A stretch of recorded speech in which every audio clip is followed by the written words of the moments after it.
Welcome to ZKast, everyone. I'm ZKast from ZK Research, and I'm here in the Zscaler suite at RSA 2025 in San Francisco. I'm joined by Alex Phillips, CIO of NOV. Alex, first time on with me. Yes. Great to have you. Maybe a little bit of background on who NOV is, what you do, and what you do. Sure. So NOV is a company that we like to say we power the people that power the world. So we're all about energy. And we make the things that either produce energy, install energy, or get energy. And so that could be hydrocarbons, such as oil or natural gas, or wind, or solar. We're in lots of things, geothermal. All right. So I'm expecting you to be very energetic. Of course.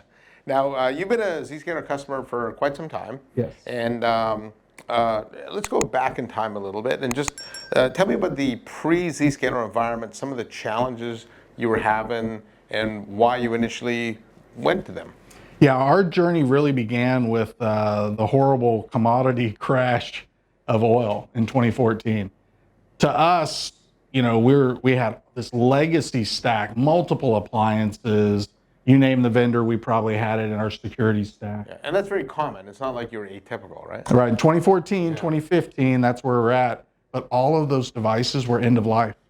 And so here we're losing money, we're laying people off. I have to replace all these security appliances, millions of dollars that I did not have. And so we had to think different. We had to find new partners and figure out how do we move forward in this state. We also at that time did not have SSL decryption. And SSL usage was skyrocketing in 2014, 2015. I think 2015 it hit 50%. Yes. Yeah. And we had no visibility into that. Everywhere, right? Yeah, now it's 95, 97%.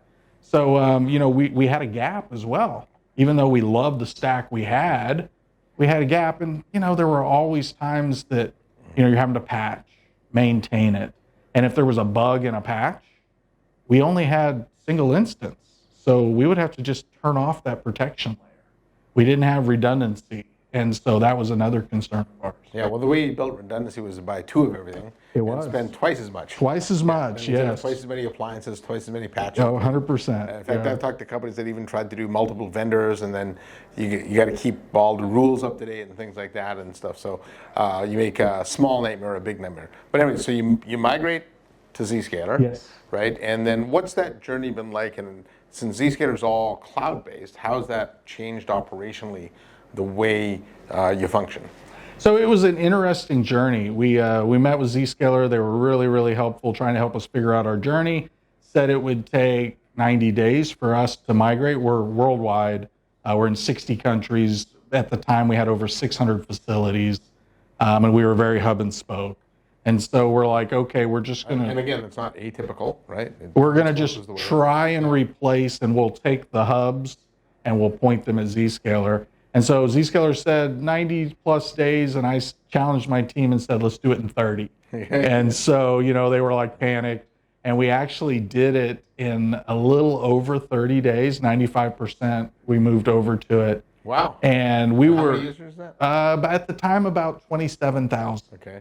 30 days, so you're doing about 1,000 users a day. Well, we did it by the hub. Oh, yeah, okay. And so you would pick a hub, architect everything out, figure it all out, and move that direction.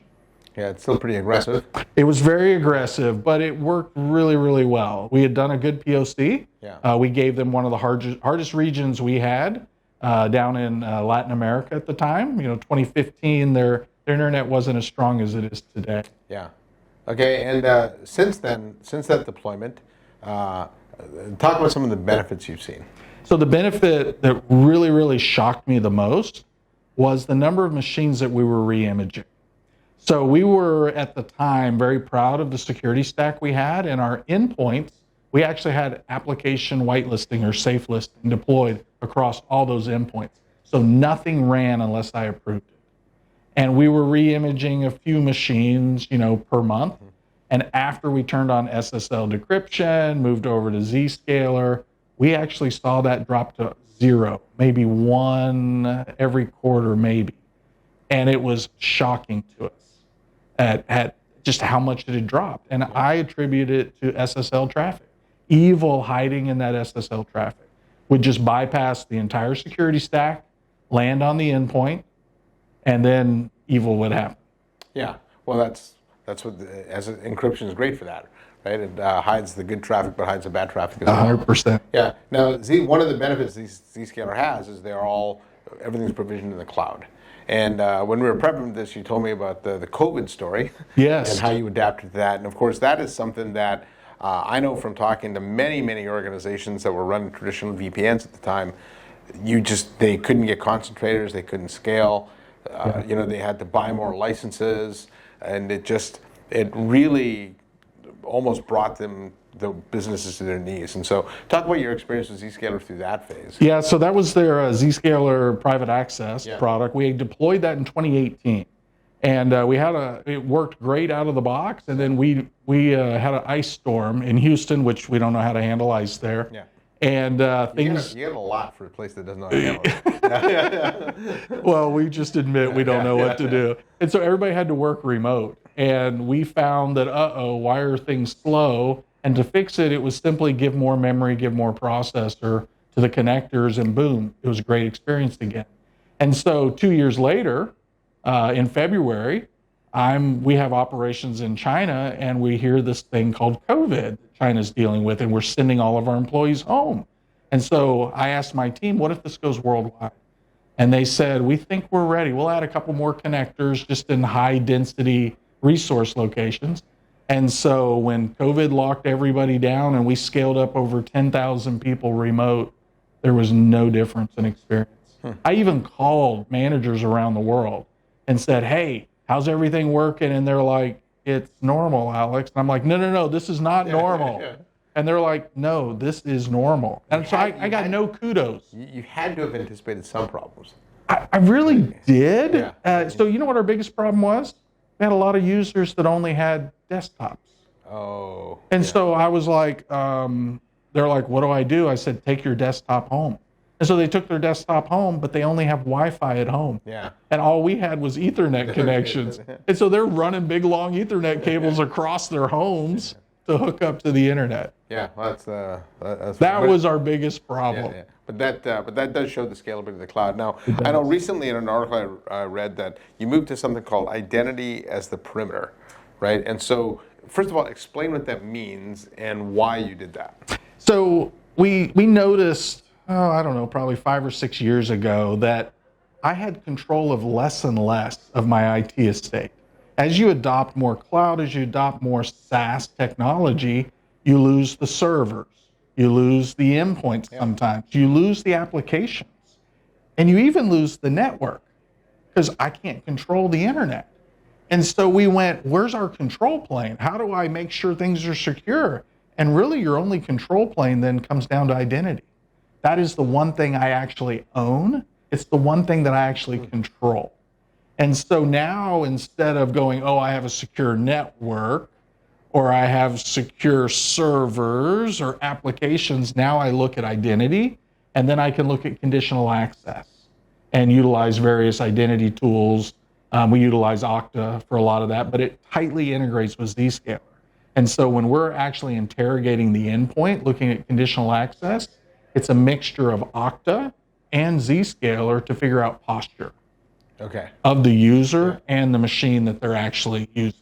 Yeah, that's interesting because last year, a few months ago, I was moderating the CISO panel, and one of the CISOs said, jokingly, but not jokingly, that he felt like success for him was based on how fast he was willing to give up control over his environment.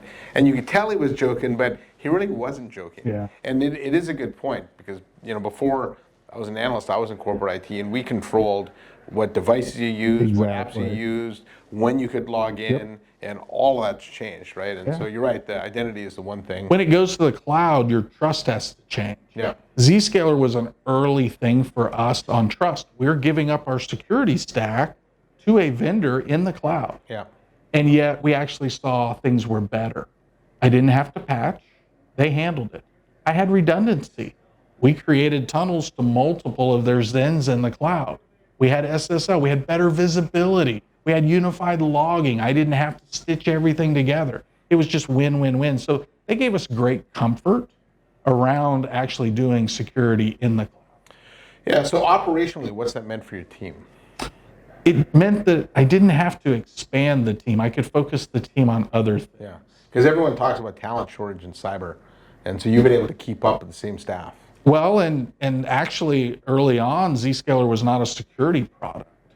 It was actually operations, network operations product, because the filtering was actually the first thing we did. And then the VPN replacement, right? ZPA, that's actually network once again. Early on, we didn't have anyone dedicated to owning it, like a product manager. But now that Zscaler's expanded so much, I look at it not as a product. I look at it as more of a portfolio, or not even a platform. I mean, it's like a toolbox that I can pick and choose from to solve problems that we have. And so now we have dedicated person, and it's more about how do we increase adoption, drive usage of the Zscaler universe of products. And so you've really embraced this concept of zero trust everywhere. We are working hard to get there. We're not there yet. We still have a lot of work to do to get there, but that is the North Star. Yeah, and how do you anticipate that'll impact things like user experience? And security historically is the antithesis of user experience. It is. Yeah. Yeah, when we were discussing security with the board, we always put up this chart that says you can be secure or you can be super productive. Yeah. And somewhere on there is where you need to be, and we're never in the right spot. And so for us, Zscaler has really helped us in a number of ways to free our users. They don't think about locations anymore. Yeah. At work, at home, it's the same experience. From a security mindset, I look at work is more risky than being home. If they're on the same network as the resources, Yeah, I can see that. I don't have conditional access. Yeah. And so my goal is to put all of my resources behind Zscaler, behind the proxy. So if somebody does something stupid and brings in a device and they use their identity on a device and they're able to directly connect to a file share, they could cause ransomware to happen, but not if it has to go through a Zscaler proxy. But that's the concept that every user would be like working at home. Correct. Yeah. Correct. Our goal now is to take this huge, massive network and just shard it into a bunch of islands.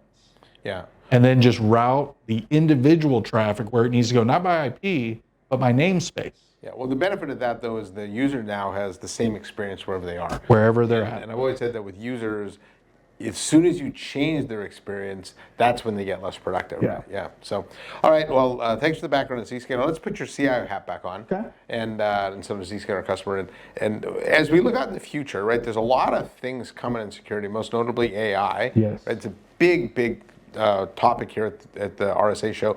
What are you excited about with that, and what keeps you up at night? So we just deployed OpenAI, ChatGPT to all of our users, company-wide, because I view it as such a pivotal moment. I view it like 30 years ago when I would deploy a PC when I was a PC tech. I would give somebody a PC and they'd be like, "Why are you giving me a PC?" And I'm like, "Your manager said you had to have it. What am I going to do with it?" I said, "You'd figure it out." Today, nobody asks, "What am I going to do with a PC?" Yeah. AI is the same way. So we had a group of people, probably 6,000, 7,000 people instantly adopted it. But what about the other tens of thousands of people? Yeah. They need training. They need AI literacy. We're at the point where AI literacy is so important. It's not so much about the tool, it's about being literate, just like computer literacy was so important. Yeah. And so that's how I view it. Now there's risks that we all know. So in our mind, it's how do I steer my employees to a sanctioned, approved AI? Because whether you like it or not, people are using AI. And we found out very rapidly as we started looking at Zscaler logs, all the different AIs that are out there. And it's insane and it's crazy. Yeah. No, if you remember the old Jeff Goldblum quote in Jurassic Park. Should you? Where he said, "Life finds a way." Life finds a way. Users find a way, and They do. If you don't give them AI, they're going to find their own way to run it. Yeah. So, all right. I appreciate the time. Well, thank you. A fascinating use case of identity as as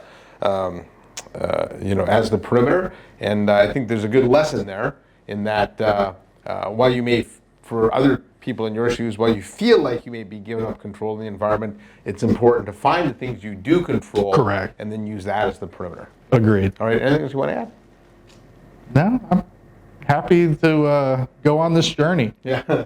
I can't wait to see what AI brings us next. I really do. Yeah, well, I'm looking forward to see what you do next, too. Well, I'm excited about that too. So on behalf of Alex Phillips, CIO of NOV, I'm ZKast from ZK Research, and thanks for watching, and I'll see you next time on the next episode of ZKast.